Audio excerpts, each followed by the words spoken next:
আমরা দুইবার এর পূর্বে আমরা স্বাধীন হয়েছিলাম। চোরের মার বড় গলা। দেশের টাকা দিয়ে যারা বিদেশে বেগমপাড়া গঠন করেছেন তারাই এই টাকা চুরি করেছে।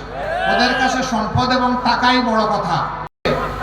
যারা আহত পঙ্গু হয়েছেন সেই সমস্ত সংগ্রামী সাথীরা, আল্লাহ তাবারক ওয়া তাআলার শুকরিয়া আদায় করছি যে আল্লাহ তাআলা মুক্ত পরিবেশে আজকে আমাদেরকে এখানে একত্রিত হওয়ার তৌফিক দান করেছেন।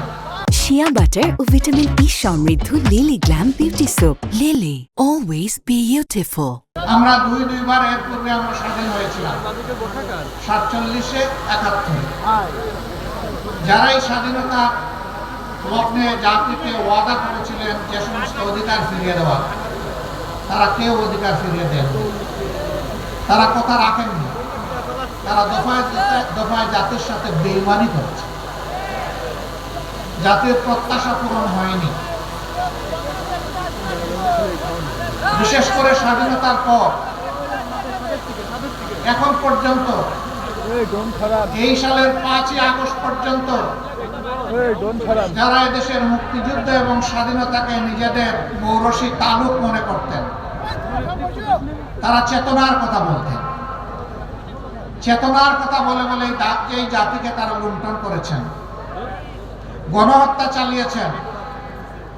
তাদের সন্তানেরা আকাম কুকাম করে ধর্ষণের সেঞ্চুরি পালন করেছে। দেশের সম্পদ লুণ্ঠন করে তারা বিদেশে পাচার করেছেন।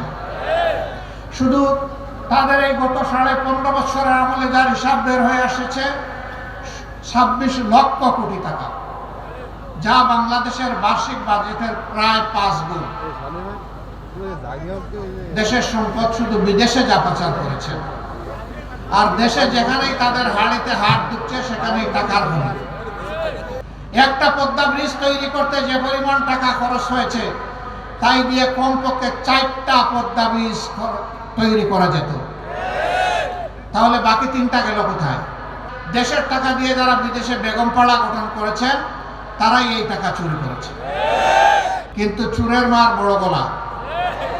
কুষ্টিয়া অবশ্য এটা বলে না। কুষ্টিয়া কি বলে যে চোরের মার বড় গলা? আমাদের লজ্জা হলে কি হবে? ওদের কোনো লজ্জা নেই। ওদের কাছে সম্পদ এবং টাকাই বড় কথা। অথচ তারা বলতেন মা হারিয়েছি, বাপ হারিয়েছি, ভাই হারিয়েছি, সব হারিয়েছি, এদেশে আমার পাওয়ার কিছু নাই, আমার কলিজা, আমার হৃদয় বাংলাদেশের জন্য।